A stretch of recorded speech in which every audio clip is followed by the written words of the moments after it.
Sans filtre, le podcast de la finance engagée par Ecofi avec les acteurs de la finance responsable.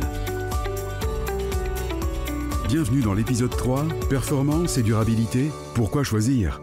Bonjour à tous, Olivia Blanchard, présidente et cofondatrice des acteurs de la finance responsable. Alors aujourd'hui, j'ai le plaisir d'être avec Karen Georges, gérante action chez Ecofi. Bonjour Karen. Bonjour Olivia. Alors aujourd'hui, Karen, j'aimerais bien parler avec vous de performance et de durabilité. Est-ce que c'est un sujet qui vous parle déjà ? Oui, tout à fait. Je pense que c'est une question qu'on vous pose régulièrement. Oui, très Est-ce souvent. qu'on peut allier les deux ? Alors, c'est pas est-ce qu'on peut allier les deux, c'est que les deux sont indissociables aujourd'hui. Alors, on parle de performance boursière et de performance opérationnelle. L'un ne va pas sans l'autre et les stratégies des entreprises sont aujourd'hui focalisées sur le fait d'avoir une symbiose entre les performances justement opérationnelles et la durabilité. Super, donc vous êtes prête à répondre à toutes mes questions sans filtre ?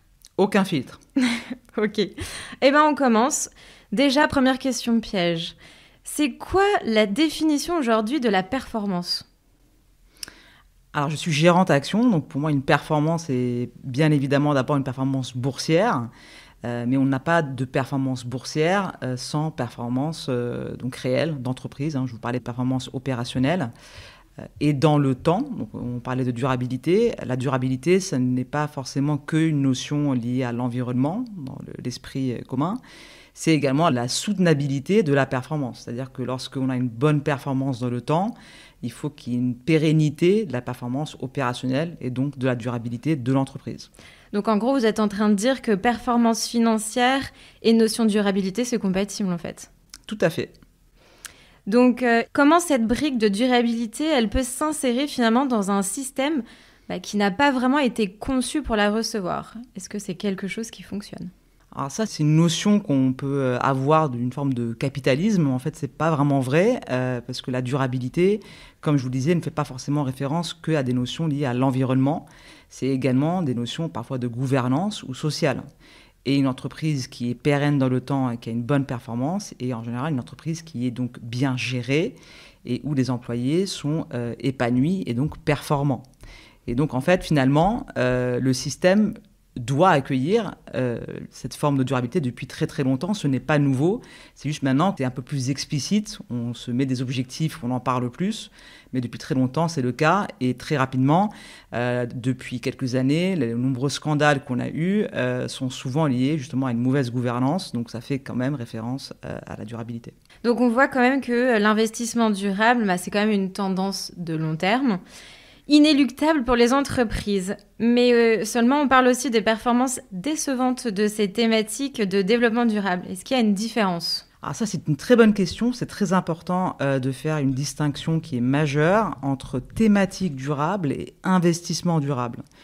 Une thématique durable, en effet, donc c'est pour privilégier le développement durable, alors qu'un investissement durable peut être n'importe quel type d'entreprise qui a des pratiques vertueuses. Donc forcément, les thématiques durables sont beaucoup plus restreintes parce qu'elles font appel par exemple à l'efficience énergétique, on fait référence également aux renouvelables, à la santé, à la nutrition. Donc il y a des secteurs qui ne sont pas des thématiques durables, comme par exemple les secteurs par exemple des télécoms ou les financières, qui peuvent pourtant constituer des véhicules donc des investissements durables, mais pas des thématiques durables. Mais en effet, les thématiques durables sont durement pénalisées depuis 2 ans, en raison essentiellement de la remontée des taux, mais pour certaines poches, d'autres motifs beaucoup plus spécifiques. Alors les investisseurs, ils ont en fait, je pense, toujours des doutes quand même sur la possibilité d'allier performance et durabilité. Alors qu'en est-il chez Ecofi ? Alors avant de répondre vraiment à cette question, c'est important de rappeler que depuis 2 ans, les thématiques durables sous-performent pour plusieurs raisons, très très rapidement. Donc je vous parlais de l'inflation, la remontée des taux, qui forcément favorise les segments les plus décotés de la cote, qui sont justement les financières, les télécoms, etc.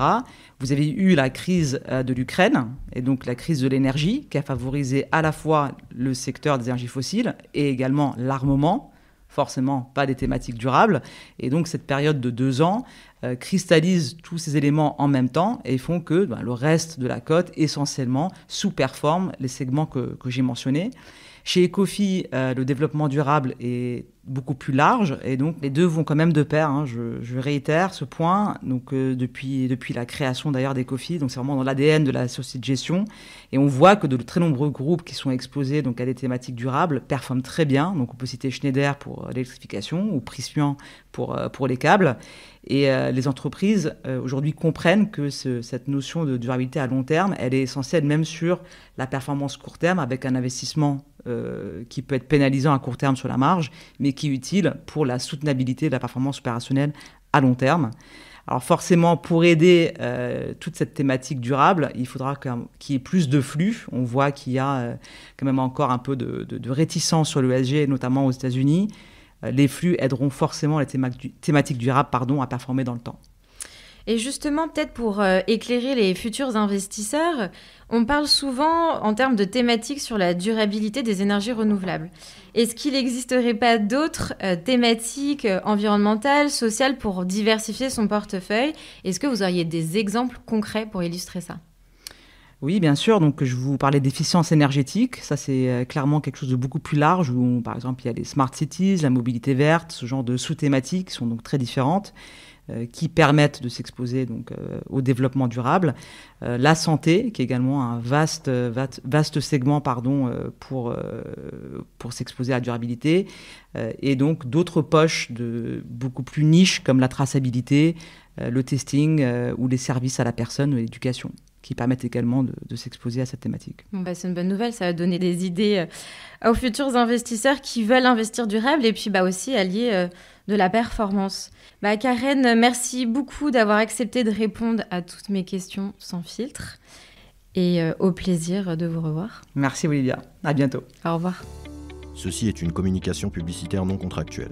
Les performances passées ne préjugent pas des performances futures. L'investissement sur les marchés financiers présente un risque de perte en capital. Les analyses mentionnées représentent le point de vue d'Ecofi. Elles sont émises à la date d'enregistrement et sont susceptibles d'évoluer. Les documents d'information sont tenus en permanence à votre disposition chez Ecofi ou sur notre site internet.